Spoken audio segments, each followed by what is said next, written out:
Hoje eu vou falar sobre um grande rei de Israel, mas não é Davi, não é Salomão e não é Saul. É desses reis que vêm depois, que às vezes a gente não sabe nem os nomes. Mas tem um rei lá, que ele seria tipo o melhor rei desse segmento de reis, talvez o segundo. Ele e Josias fazem essa dupla de melhores reis. É o rei Ezequias. E eu vou falar do momento da vida dele que ele estava com grande sucesso, ele estava no auge. É engraçado que eu percebi que ele estava com 40 anos nessa época. É a idade que eu tenho. Eu percebi que muita gente tem essa idade aqui no culto, né? O Davi ali está quase com 40. O Júlio tem 40 aqui, né? O Júlio tem 40. Olha o Alexandre, 41 lá atrás, né? E dobrando aqui também, né? 41, né? Já, e dobrando. 41. Quem tem de 35 a 45 aqui no culto? Levanta a mão, deixa eu ver aqui. É uma galera grande, né? Essa faixazinha de idade tem um pessoal grande. E ele é uma idadezinha que a gente está assim... É como eu costumo dizer, você é o que você deveria ter se tornado. Porque 40 anos você já não é mais aquele jovem que é uma promessa, que um dia vai ser alguma coisa. Meu irmão, tu já é. Né? Quem é tu? 40 anos tu já pode dizer, eu sou isso, eu fiz isso, eu tenho essa identidade, eu gosto disso, eu não gosto daquilo. E você ainda não é assim mais velho, né? Teus filhos ainda são pequenos, e teus pais já estão chegando na terceira idade. Então você é aquela faixa de trabalho produtiva, assim, que ninguém dá um refresco, né? Tudo fica nas tuas contas, tudo fica nas tuas costas. E também é um momento de auge. Ó. O rei Ezequias tinha vivido muita coisa e estava vivendo um momento legal. Ele tinha acabado com a idolatria em Judá, que isso é uma situação na Bíblia sempre muito importante. Ele conseguiu fazer isso. Ele cumpriu os mandamentos, que também nesse segmento de reis, um rei que cumpriu os mandamentos era um negócio fora de série. Dizia que tudo que ele fazia era bem sucedido. Ele escutava o profeta Isaías sempre. A dupla era Ezequias e Isaías. Eles estavam sempre ali juntos. E outra coisa que ele fez que foi muito legal, ele conseguiu resistir à Assíria. Quem sabe dessa passagem bíblica, talvez você não se lembre. Que chegou o pessoal da Síria na porta de Jerusalém, veio dominando tudo, aí chegou na porta de Jerusalém, ficou falando lá, vocês vão perder, vocês não são ninguém, vocês já perderam e não sabem, tu acha que o Deus de vocês vai proteger vocês, a gente já dominou todo mundo que era ir para trás, todo mundo foi ídolo, vocês estão aí achando que vão vencer da gente, vocês vão ter que se alimentar da urina de vocês, aí ficam xingando lá o pessoal todo. Ezequias foi, orou, chamou o Isaías, eles oraram, Deus mandou um anjo, livrou tudo e eles conseguiram ficar bem.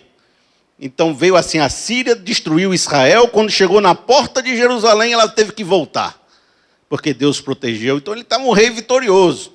Estava um rei assim que você pode dizer assim, esse cara é do bom. Tem uma idadezinha da gente que a gente começa a olhar para trás e dizer assim, rapaz, a gente fez umas coisas boas, não foi? A gente começa a dizer, sabe quando é que isso acontece? Quando você começa a dizer assim, sabe o que você devia fazer? É porque você já trilhou um caminhozinho, aí você começa a dar de professor. Não, rapaz, vai na minha aqui, deixa eu te explicar como é que faz as coisas. Você já tem um mapa, já sabe o que vai dar certo e o que vai dar errado. E quando você diz para a pessoa, ela não faz esse lasco, você não fez o que eu te mandei, eu sei o que eu estou fazendo. Eu sei o caminho. Olha aí, cumpri os mandamentos, acabei com a idolatria, tudo que eu faço é próspero, resistiu o rei. Aí você começa a ficar assim, rapaz, eu sei o mapa da mina. Nessa hora é que acontecem umas coisas na Bíblia que o cara que acha que está com o controle na mão, perde o chão. Nesse momento que eu acho que o cara acha que está fazendo tudo direitinho, que já sabe como a vida funciona, já sabe jogar o jogo, é só administrar mais 10 anos que dá certo, que a Bíblia diz assim, vamos mudar a regra do jogo? Vamos mudar a situação para ver como é que fica? Exatamente nesses momentos, aparece assim um ribuliço. Eu chamo de ribuliço. Porque assim, você sabe contar a sua vida através das suas vitórias. Né? Não, então, aquele emprego que eu consegui, aquele salário, aquela mulher, né, minha esposa que ficou legal, meus filhos. Você sabe contar as suas vitórias, mas também você sabe contar os dias dos rebuliços. Aquele dia que eu fiquei doente, quase morri. Aquele dia que eu me lasquei naquele empreendimento que eu fiz. Aquele dia. Então você sabe também contar os dias dos rebuliços. E aqui é um dia desse. E talvez você se lembre dos seus. Pior, né? Talvez você esteja vivendo um rebuliço agora, né? Talvez você veio aí, está no meio da peia aí. Olha só, Isaías 38, o cara no auge. Naqueles dias, Ezequias ficou doente à beira da morte. o profeta Isaías, filho de Amós, foi visitá-lo e lhe disse: assim diz o Senhor, põe a casa em ordem, porque você vai morrer. Eita nós, né? E você não se recuperará. Você enxotava da sua casa um profeta desse, não era não? Se viesse, eu vou dar uma revelação para você, vou dar uma visagem para você. Qual é? Você vai morrer, né? Pode arrumar a tua casa, de amanhã ou próxima semana não passa. Vai ajeitando, vai pagando as dívidas, vai chamando as famílias, vai conversando que você morreu, está em pé ainda, mas morreu. Ezequias disse, olha aí, de novo, ó. No vigor da minha vida, eu pulei para o 10, que ele fez uma oração lá na frente, que eu peguei para você entender o sentimento dele. Ó, no vigor da minha vida, tenho que passar pelas portas da sepultura e ser roubado dos restantes dos meus anos. No auge da minha vida, eu tenho que ser, rapaz, aconteceu isso. A minha casa foi derrubada e tirada de mim como se fosse uma tenda de pastor. A minha vida foi enovelada como faz o tecelão, e ele me cortou com um pedaço de tecido. Dia e noite foste acabando comigo. Aí no 3 ele faz aquela oração clássica dele, quem conhece o texto. Diz assim, olha, lembra-te, Senhor, de como tenho te servido com fidelidade e com devoção sincera, e tenho feito o que tu aprovas. E Ezequias chorou amargamente. Aqui uma coisa interessante, ele não fez nada para merecer essa doença, né? Ele fez tudo o que o Senhor aprova e está vivendo uma situação difícil. Acaba aquele mito de que você está sofrendo porque você fez por merecer, que isso é uma condenação de um karma, de uma coisa que está na sua vida, que você está sofrendo porque você cometeu algum pecado, algum delito. Mas ele estava sofrendo, olha, eu fiz tudo, Senhor, lembra-te de mim, eu fiz tudo certo, eu estou no auge da minha vida e veio uma situação difícil demais. Eu vou fazer algumas marcações nesse texto para a gente ir elaborando aqui o conceito. E a primeira é essa, ó, Ezequias ficou doente à beira da morte. O cara enfrentou o rei mais perverso do mundo, resolveu todos os problemas externamente, mas agora o inimigo era interno. Na época que ele disse, agora é tempo de descansar, agora é tempo de eu esticar minha rede, agora que eu pacifiquei Judá, é tempo de eu aproveitar o que eu ganhei, é tempo de eu desfrutar, de eu viajar, de eu ir para Disney, de eu levar as crianças para Gramado, de eu fazer assim, comprar aquela casa que eu sempre esperei, aquele carro que eu estava... Né? Agora é o tempo de eu usufruir tudo que eu plantei na minha vida. E nesse momento vem um inimigo que eu não sei o que fazer. O inimigo dentro de mim. O inimigo perverso e mortal. E não bastasse isso, vem a palavra do Isaías dizendo que eu vou morrer. Que situação, né? Jesus conta uma parábola que fala disso, não é? O cara estava... Um homem juntou celeiros grandes, né? Não tem aquela parábola da Bíblia? Que a terra dele deu muitos frutos. Ele estava assim com o celeiro cheio, abarrotado de colheita. Aí o que ele pensou? Rapaz, estou ficando rico, né? Ô mistério. Eu vou fazer mais um celeiro, que eu vou plantar mais, vou ganhar mais, vou duplicar minha renda. Aí Jesus falou, louco, insensato, amanhã pedirão a sua alma, o que você tenha juntado, para quem ficará? E o cara é aquele cara que diz, na hora que eu vou usufruir, no auge da minha vida, quando eu estou pensando, né, que eu vou descansar, vou beber, vou ficar tranquilo, aí diz assim, rapaz, tu vai morrer amanhã. E que isso tudo, esse celeiro todinho que você está juntando, para quem vai ficar? Tu juntou a vida toda pensando que um dia tu ia usufruir e vai morrer. Por que Jesus contou essa parábola? Diz assim, ó, Jesus estava falando essa frase. A vida de um homem não consiste na quantidade de seus bens. E se você viveu a vida toda para juntar bens, é capaz, num dia de uma doença dessa, você se vê altamente frustrado. Que tipo de prioridade a sua vida tem? Porque a doença, ela faz você fazer essa reflexão. Uma doença terminal, ou uma doença que te coloca assim na beira do abismo, você chega na beira do abismo e dá uma olhada lá para dentro, você volta pensando algumas coisas. Será que eu tenho investido meu tempo e minha prioridade nos lugares certos? Será que eu tenho construído minha vida com os valores corretos? Não há ser humano que diante de uma notícia dessa não faça uma reflexão profunda. Eu li um livro uma vez, que um médico estava contando, esses casos de pessoas à beira da morte, né, que são doentes terminais. E quando eles descobrem o seu diagnóstico, a grande preocupação deles não é com o carro deles, não é com o apartamento deles, não é com os bens que eles construiu, não é com as empresas. A preocupação deles é com o tempo que eles não passaram com o filho, com o perdão que ele ainda não liberou para alguém na vida dele, para sonhos que ele tinha e esperava que teria a vida toda para viver e não vai ter mais, com coisas que ele não realizou, com pessoas que ele não amou, com beijos que ele não deu. Porque a gente está guardando tanta coisa para o futuro, né? Pode ser que esse futuro nunca chegue. E aí esse momento é um momento forte. Aí no versículo 3 você percebe que diz assim: Ezequias chorou amargamente, porque também, apesar de ser um momento de reflexão, é um momento onde o seu chão acaba. E você cria um desânimo profundo de dizer: para que eu faço qualquer coisa agora? Se eu vou morrer? Você parece que todo mundo lá fora começa a girar num ritmo e você gira em outro ritmo, desconectado de todo mundo, você começa a se sentir solitário, amargurado. O sorvete perde o doce. Se você vai comer um sorvete, não tem gosto de doce. O céu fica cinza. Uma pessoa rindo do seu lado dói. Porque a sua vida virou um fado. A sua vida virou um lamento. Você chora amargamente.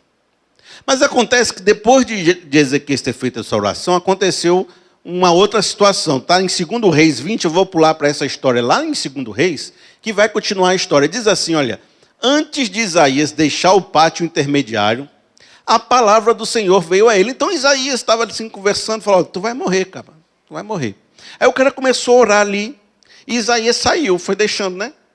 Antes dele deixar de sair, Deus falou com Isaías: volte e diga a Ezequias, líder do meu povo, assim diz o Senhor, Deus de Davi, seu predecessor: ouvi sua oração e vi suas lágrimas, eu o curarei.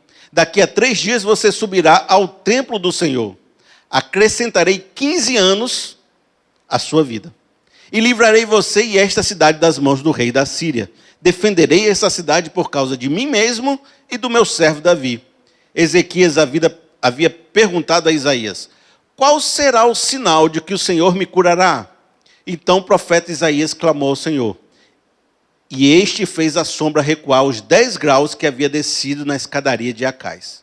Então havia uma sombra, né? E aí, quando ele pediu um sinal, aquela sombra voltou 10 graus, dando a certeza de que aquilo que Isaías tinha falado era verdade mesmo. Porque também o profeta disse que o cara vai morrer. Na hora seguinte disse que ele vai viver, ele teve que pedir um sinal para Isaías. Pois me diga aí se é verdade mesmo, para ver se eu acredito. E ele disse, né? E aí voltou. E aí, então ele recebeu uma boa notícia. Mas aí a marcação que eu quero fazer agora, para a gente começar aqui também, está dizendo: olha, eu vi a sua oração e vi as suas lágrimas. O importante dessa época, se você entender, Isaías e Ezequias têm uma luta profunda contra ídolos. E naquela época eles diziam: o ídolo tem olho, mas não vê. Tem ouvido, mas não escuta. Tem perna, mas não anda. Tem boca, mas não fala. Agora, o Deus que Isaías pregava era um Deus que vê as suas lágrimas e escuta a sua oração. Há um contraste bíblico aqui entre os ídolos e o Deus que é um Deus relacional, que se importa com você, que está na sua vida e que não está indiferente às suas lágrimas e à sua oração.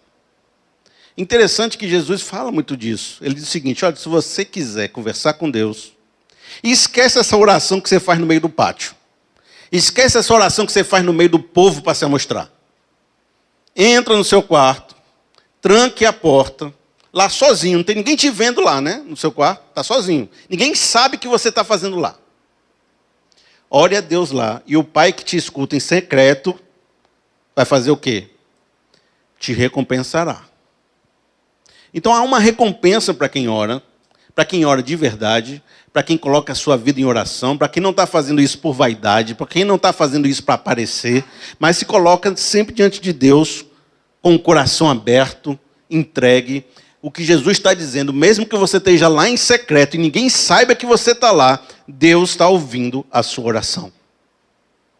E a outra coisa que a Bíblia diz, é essa coisa de vir suas lágrimas.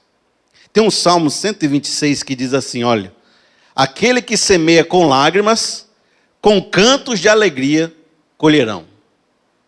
Então as nossas lágrimas são sementes. Cada lágrima, tem gente que tem uma plantação, né? Tem umas plantações assim, a horta é grande de lágrimas. Mas são sementes. Porque ninguém consegue orar com lágrima falsamente. A lágrima envolve uma emoção profunda que você está extremamente comprometido com o que você está orando. Se lembra de Ana na Bíblia? Pega o primeiro capítulo de Samuel. Diz que ela tinha um grande desejo de ter um filho. E ela era extremamente oprimida pela Penina, que era a sua rival. Mas um dia ela chegou diante de Deus, ela orou, ela chorou, ela fez jejum. Ela orou tão forte, mas tão forte, que parecia que ela estava bêbada. E Deus olhou a sua oração, Deus olhou as suas lágrimas, e ela teve uma recompensa de Deus. Deus falou com ela, olha, Ana, eu vou dar um filho para você. E assim é que a oração e a lágrima não é desperdiçada por Deus. Deus olha a sua oração, Deus vê a sua situação e Ele se importa com você. Essa é uma das grandes lições. Olha, e diz assim a Bíblia, olha, acrescentei 15 anos à sua vida.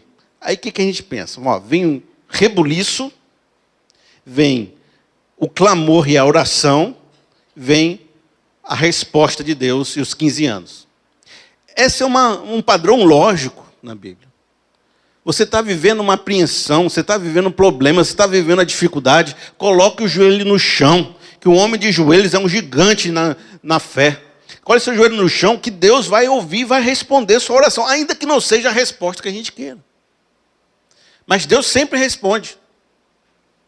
Pode não ser a resposta que você espera. Mas esse texto está dizendo, olha, e houve uma resposta de Deus. E amigo, eu digo, você vê no rebuliço hoje, há uma resposta de Deus, mas é preciso que você ore, e ore com lágrimas, e coloque a sua vida diante de Deus, e coloque seu clamor diante de Deus. Há uma resposta de Deus para você. Ele não está indiferente à sua oração, à sua situação, ao seu rebuliço, ao seu sofrimento, ao seu dia cinza, né, ao seu momento ali de angústia.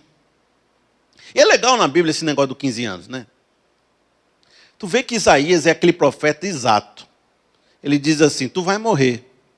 Ele não diz assim, talvez, pode ser, veja uma cruz quebrada na sua cabeça, uma ampulheta que está terminando. Ele é assim, acabou, fim. Ah não, 15 anos. Bote aí, 15 anos. Como é que é a prova? 10 graus. 10 graus vai voltar. É exato, entendeu? É 10 graus. Não é 11 graus, não é 9 graus, é 10. É 10. Pode contar aí, vai contando. 1, 2, 3, 4, 5, 10. É massa esse negócio, porque a gente vê na Bíblia que os profetas e as pessoas, os reveladores bíblicos, eles tinham um endereço certo. Ele não tinha aquela coisa genérica que a gente escuta hoje. Era assim Ananias, recebendo a revelação de Deus. Vai para a rua tal, no endereço tal, tem um cara cego, que é Paulo, tu vai chegar lá e tu vai curar o cara. É assim a revelação da Bíblia. Não é assim, vejo uma ave voando e sobre a sua vida e você vai vencer. Não é assim não, é um negócio, vai na rua tal, tem uma pessoa lá. Filipe, tem um eunuco no meio da estrada que vai de Jerusalém, você vai parar lá, vai aproximar da carruagem, vai falar com ele, e ele vai estar esperando alguém para falar com ele. E eram essas coisas exatas. Então, de forma que quando eu vejo essas coisas exatas, isso para mim gera uma reflexão também. Ó, a reflexão, tu vai morrer amanhã? Qual é a reflexão que você fez? Se tu fosse morrer amanhã, tinha uma música do Cátis Barnett, quem lembra, né? Extra, extra, extra, extra, o mundo acabará amanhã de manhã. Se o mundo fosse acabar amanhã de manhã, como é que seria a sua reação? Como seriam as suas decisões? Agora, pelo contrário, se tu soubesse que fosse morrer daqui a 15 anos, que foi a revelação que o Ezequias recebeu, não foi? O que você faria?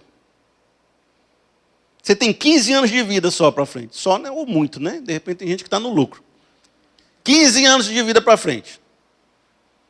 Como é que você vai fazer sua programação até lá, né? Pô, eu tenho 15 anos, agora eu sei. Se eu soubesse que eu tinha, né, 15 anos. Para ajudar a sua reflexão, vou fazer 4 perguntas. Você vai fazer agora a sua reflexão aí, vai sentar e vai pensar. Olha só, uma pergunta para você. Diz assim, como, a partir de hoje, você construiria o fechamento do seu legado? Porque você já fez um bocado de coisa, né? Mas pode ser que precise dar um fechamento para o seu legado. Terminar o livro, né? Terminar o que você fez. Como é que você vai fazer o fechamento desse seu legado nos próximos 15 anos? Que histórias abertas precisam ser fechadas? Você tem algumas histórias abertas aí, não tem? Está no teu catálogo, tem umas 3. Tem que resolver o problema com a sua mãe. Né? Tem que resolver o problema lá no passado. Tem que fechar essas histórias para morrer bem. Né? Como você conduziria seus filhos para a independência? Porque se você não vai estar aqui, seus filhos têm que viver sem você. Como é que você vai construir para que o seu filho seja independente? Que tipo de atitude em relação à sua qualidade de vida você tomaria? Porque aquele cara do celeiro falou, né? Que ele ia, agora eu vou, né, vou fazer mais celeiro e agora eu vou comer e beber e aproveitar. Mas se você soubesse só tem mais 15 anos de vida, como é que você vai viver hoje para a sua qualidade de vida? Porque tem gente que diz assim, não, eu vou dar o gás aqui para lá na frente eu viver.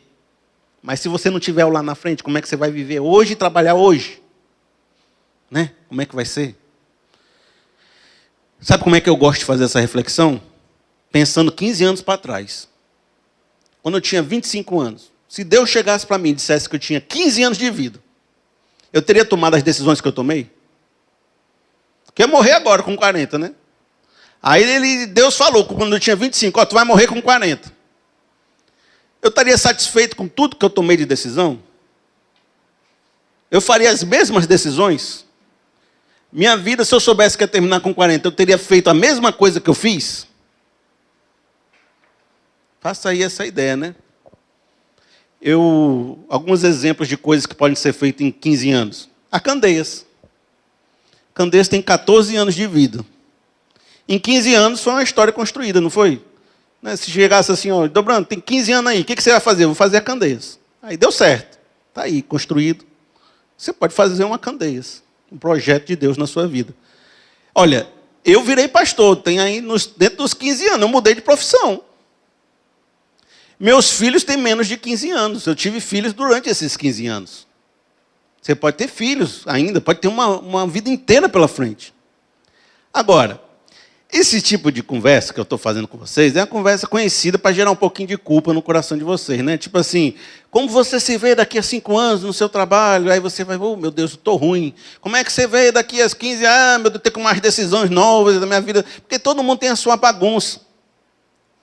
E a gente nunca consegue tomar todas as decisões certas. Eu olhar para trás, eu tomei várias decisões erradas. Se você construir sua narrativa, vai estar bem bonitinho, né? Você acertou tudo, mas você sabe que você errou um bocado de vez lá no passado, e você vai errar um bocado de vez ainda para frente, e o fato de eu botar uma meta não quer dizer que você vai dar tudo certo na sua vida. Uma melhor forma de você olhar essa questão do tempo, do prazo, é você olhar da seguinte forma.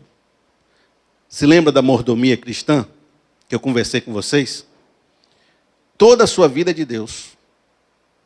Todo o seu dinheiro é de Deus. Tudo que você possui, todos os seus propósitos, são propósitos divinos. De forma que todo o seu tempo é de Deus.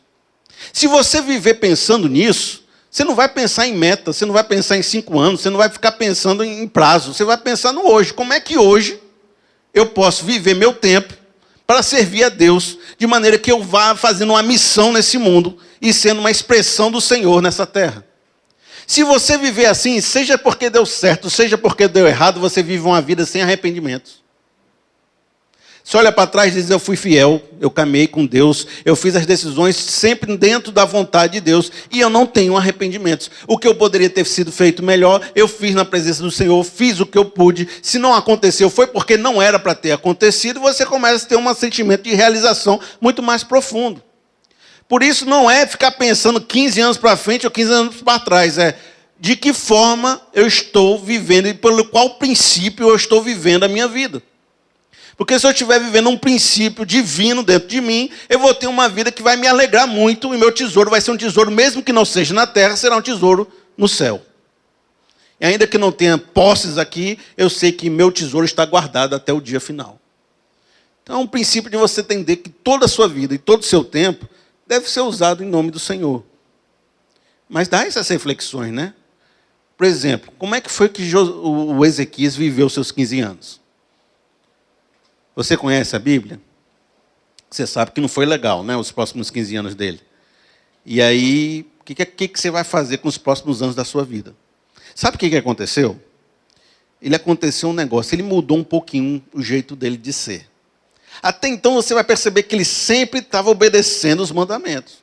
Ele sempre estava fiel. Tudo que ele fazia, fazia na dependência de Deus. Ele ganhava a guerra porque foi consultar o profeta. Ele fazia as coisas porque estava ali fiel. De repente, parece que aquele cara que escapou da doença, descobriu que tinha 15 anos de vida, começou a dizer, eu vou viver minha vida, viu? Porque eu só tenho mais 15 anos, eu vou aproveitar, ó. Mas o que ele começou a fazer? Chegou o pessoal da Babilônia para conhecer o reinado dele, para falar, eu soubemos que você estava doente, vamos te visitar. E nessa época você sabe que o cara é rei de Israel, é rei de Judá, é rei de uma nação, que os povos vizinhos é tudo de olho nas suas coisas, para roubar, para invadir, para conquistar. E ele, gostosão, se sentindo seguro, que não tem mais medo de nada, venceu a Síria, começou a mostrar tudo dele. Começou, vem cá, deixa eu mostrar meu carro. Foi lá no templo, começou a mostrar o tesouro, começou a mostrar o arsenal, começou a mostrar Jerusalém todinho para a Babilônia. Você sabe o que a Babilônia fez depois, não sabe? Começou a mostrar, olha aqui, isso aqui é meu também. Isso aqui, ó, conquistei, é meu, ó. Aí, meu relógio, ouro.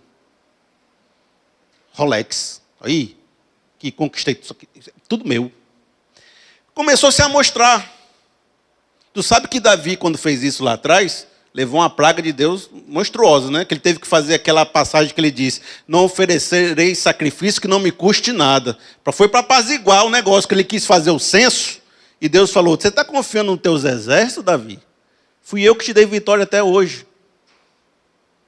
E ele começou a ficar orgulhoso, rapaz, o Ezequias. Aí um profeta chegou para ele e falou assim, ô Ezequias, o que você está fazendo com esse pessoal da Babilônia? Não, estou mostrando aqui as coisas da gente, um negócio bom, as riquezas. Rapaz, Ezequias, esse povo aí vai vir depois, vai destruir isso aqui tudinho. Aí ele falou assim, é dentro desses 15 anos? É não, então tá legal. Foi o que ele falou. Se não me afeta, não me interessa. Se não vai ser no meu reinado, que se lasque. Foi isso que ele falou. Eu estou parafraseando, mas é isso. Ah, vai ser no futuro? Eu quero é saber o que tem para mim. Não me importa as próximas gerações, não me importa o próximo, importa o que eu quero fazer. Então o profeta estava pensando o quê? Ezequias, governe com propósito. Governe para o próximo, governe para as próximas gerações. Não fique pensando só em você. Pare de ostentar riqueza. Pare de achar que você é alguma coisa. Volte a fazer o que você estava fazendo antes. E o que Ezequias falou? Não me importa o próximo, não me importa a próxima geração, não me importa governar para os outros. Eu quero saber dessas conquistas que eu tive no vigor da minha vida. E o cara começou a substituir a adoração que ele tinha por Deus para algo chamado de uma egolatria. Agora o ego dele está maior do que Deus. E a egolatria, ela leva a um outro tipo de coisa, que é a idolatria. Porque o ególatra, ele começa a criar deuses conforme o seu ego. E ele que tinha acabado com a idolatria, está abrindo espaço para a idolatria voltar. Porque não é assim na Bíblia? Como é que o Romanos diz? Porque os homens perverteram o seu coração e criaram ídolos segundo a sua imagem. A imagem de répteis, né, de animais. Porque o cara está aqui, eu gosto de um vinho. Eu gosto de um bacanal. O que eu vou fazer? Eu vou criar um Deus Baco que vai me fazer viver o que eu quero viver. E se você quiser, você cria um Deus que aprova tudo que você faz e gosta de tudo que você faz. De forma que as pessoas hoje no Brasil criam um Jesus que gosta de várias coisas que Jesus não gostava. Porque é um Jesus ídolo. O meu Jesus gosta de um dinheiro. Né? O cara cria um Jesus ídolo que gosta do dinheiro, que gosta de me fazer enriquecer. Então, o Jesus que eu acredito é o Jesus da prosperidade. O coração ególatra vai criando ídolos. E você vai perceber, então, que nesses 15 anos, 3 anos depois, vai nascer um rapaz que é o pior rei de todos na Bíblia, chamado Manassés. Então, foi nesses 15 anos que surgiu o pior rei. Mas a Bíblia diz que a Babilônia veio por causa desse cara. Sacrificou crianças no fogo, trouxe toda a idolatria de volta. Ele desfez tudo o que o Ezequias fez. Desfez tudo.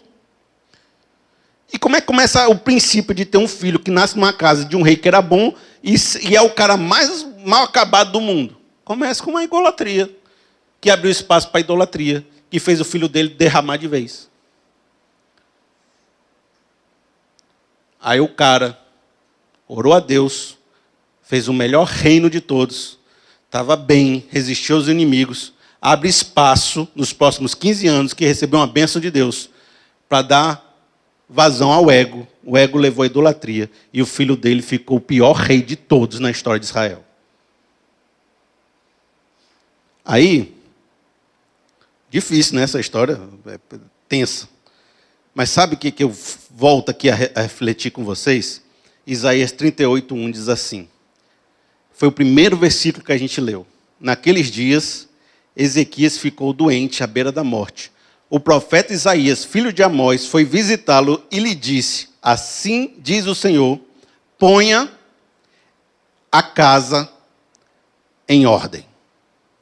E tudo que Ezequias não fez foi colocar a casa em ordem. Foi dentro da casa dele que surgiu nesses 15 anos o pior rei de Israel.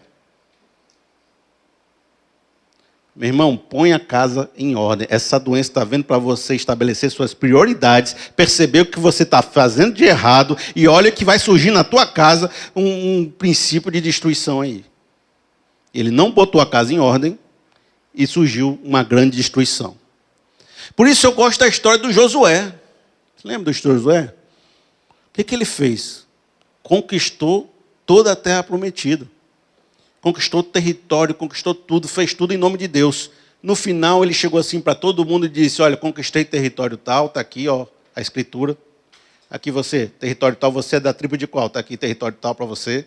Aqui você, qual é a tribo de você? Está aqui o território tal para você. Depois entregou para todo mundo e disse, agora pessoal, é o seguinte, eu e minha casa serviremos ao Senhor. Quanto a vocês, eu não sei. Esse Ezequias tinha conquistado tudo, mas ele podia ter dito, eu e minha casa... Mas ele não disse isso. Por isso, quem está em cima, toma cuidado para que não caia. Porque se você está lá no chão, não tem como cair, não. Você tem como cair quando você está lá em cima. E às vezes esses momentos difíceis na vida da gente geram essa reflexão.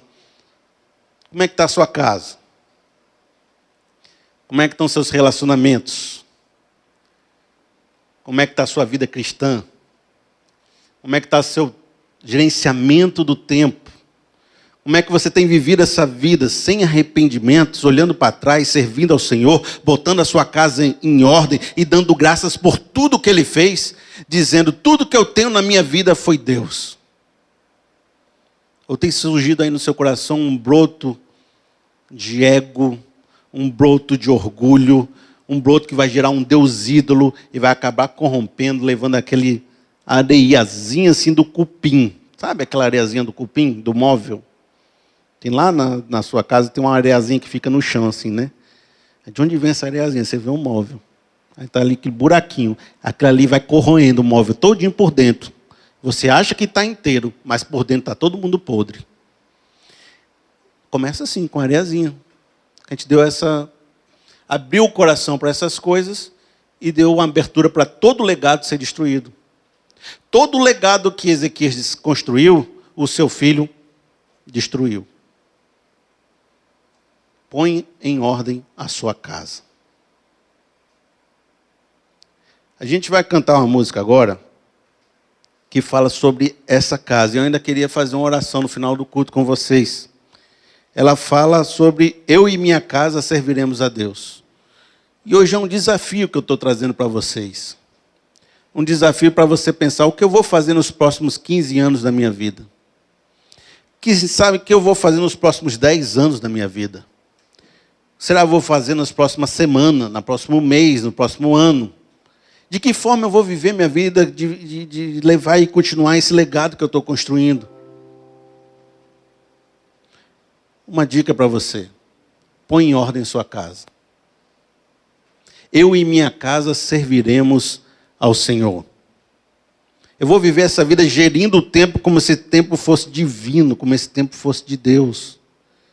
E eu tenho certeza, meu amigo, que o rebuliço que você está passando aí já vem recebendo uma resposta de Deus dizendo: tenho ouvido as suas orações e tenho visto as suas lágrimas. Por isso, faça o seu papel também. Tome uma decisão para quando vier a bênção de Deus, você possa levar essa bênção de maneira profunda, legal e construtiva para a sua vida. Vamos cantar essa música? Essa música vai servir no momento agora de fazer a nossa oração, de fazer a nossa reflexão.